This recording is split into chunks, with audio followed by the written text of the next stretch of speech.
All right, and we can start now. Martin, do you want to go first?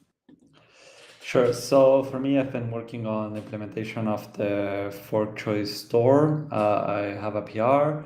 There were a couple of comments from Mega, so I'll be addressing them. And yeah, after that, we can get that in. It's initial implementation. It does have some stuff like the initial time, but we still have to implement the untick. And it also uses the state from the checkpoint sync, which would be something mandatory now. So yeah, because also like since we don't support like previous forks, like we are never gonna like be able to sync from Genesis. So the alternative is the checkpoint sync. So what I'm gonna do now is I want to integrate that with the pending blocks so that we can, yeah, when like add the pending blocks to the fork choice if all the parents are there. And so potentially the objective is to be able to have all the blocks from the checkpoint sync until like the ones that we get from gossip.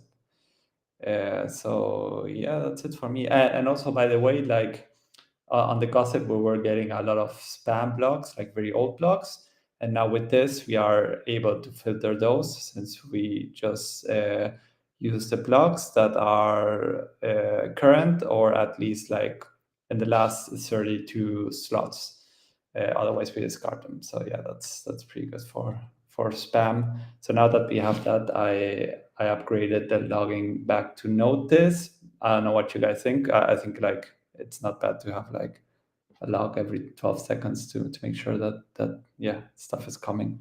But yeah, I think we that I don't would want move. it. Yeah.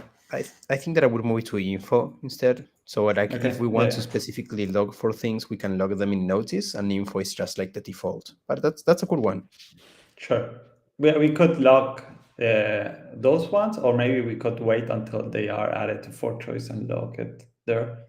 But yeah, I think like having one log for like one block every 12 seconds is good to see that things are working fine. Of course, yeah, I fully agree with that. But I think that those should be info so that we can. Like, info is Yeah. the default, right? It's like if you don't set anything, that's what you get, and then we can set them to notice.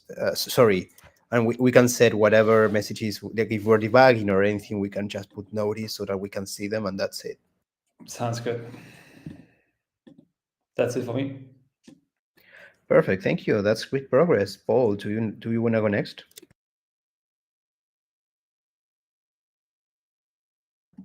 Yep, sure.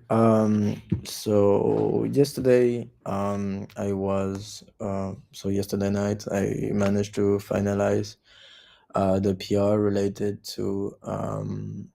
uh, to the state transition handbook. So it's basically an idea I had a few days ago, and I discussed it with Thomas and Martin, or with you guys. And basically, the idea is to um, give a handbook when we're trying to implement a very big like milestone, to be able to enable like the new contributors to fully understand what they are building. So basically, the handbook, if you read it, there's like different information related to the state transition.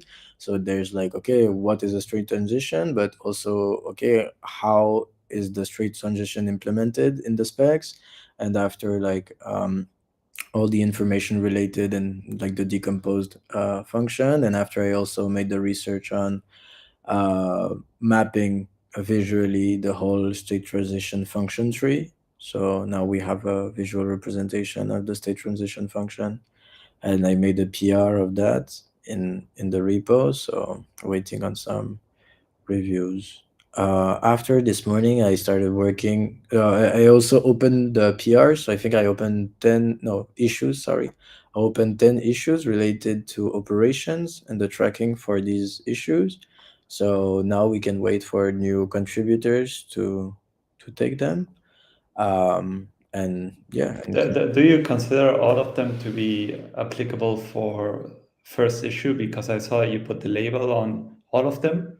at least what I did on the process epoch, I just took like the very easy ones and put, because sometimes might be a kind of worms if there's a lot of functions that need to be implemented. So Okay. yeah, I don't know what you think. No, I don't believe that they are all like good first issues. Um, what I saw is that Mega tagged my tracking issue as good first issue. So in my mind, I took that as, oh, maybe he's implying that these functions should also be good first issues.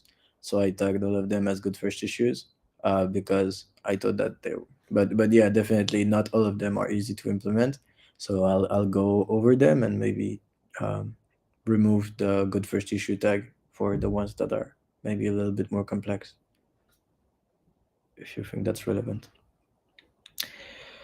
Anyway, and this morning I worked on two of these functions. So the first one being withdrawals, the time near I'm trying to finish right now, and process block header, and so I should also and so yeah. So just implementing these functions. I had a blocker this morning, and Thomas, we jumped on a call with Thomas, and he helped me, and so it unblocked. So yeah, just trying to finalize these functions, and now trying to test them. So yeah. That's great, Ball. Thank you very much. I will review your PR on the handbook today, if possible. As for what I'm doing right now, I was working on the fork choice test runner, like the fork choice spec tests, but I got extremely annoyed that the test generator was very slow because that's something that has been discussed a couple of times in the last week. I started a couple of issues on Wednesday on that, but I think that it cannot be like delayed that much, and I'm currently working on improving that. So I moved away from my previous task for a couple of hours, maybe a day or two, and I want to have by either today or Monday some working version of the, like, not working because it's already working, but an improved version of the test generators that doesn't generate the whole thing each time, which is what's like holding us back right now. And it's making Elixir less works really slowly when anyone works in that. So I want to try to improve that and then work on the runner, because like working on test runners is a really slow task because of that. I mean, we have some very good implementations like the one for Martin. Martin probably has a greater patience than mine. But I want to improve this so that I don't need to be waiting for 30 seconds each time I run the tests. So yeah, for 30 seconds just for the generation, right? So I took on that, and that's it.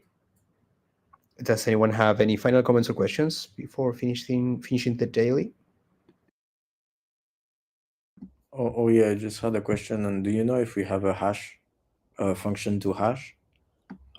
Basically just a classical SHA-256 fix. Probably not, but I think it's built in on the crypto package.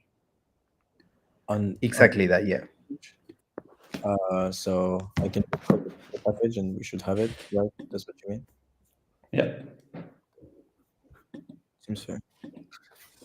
Thank you. Well, if that was everything, then we can finish the daily for now. I think this is the last daily of the week. So everyone have a nice weekend, and we'll see you again on Monday.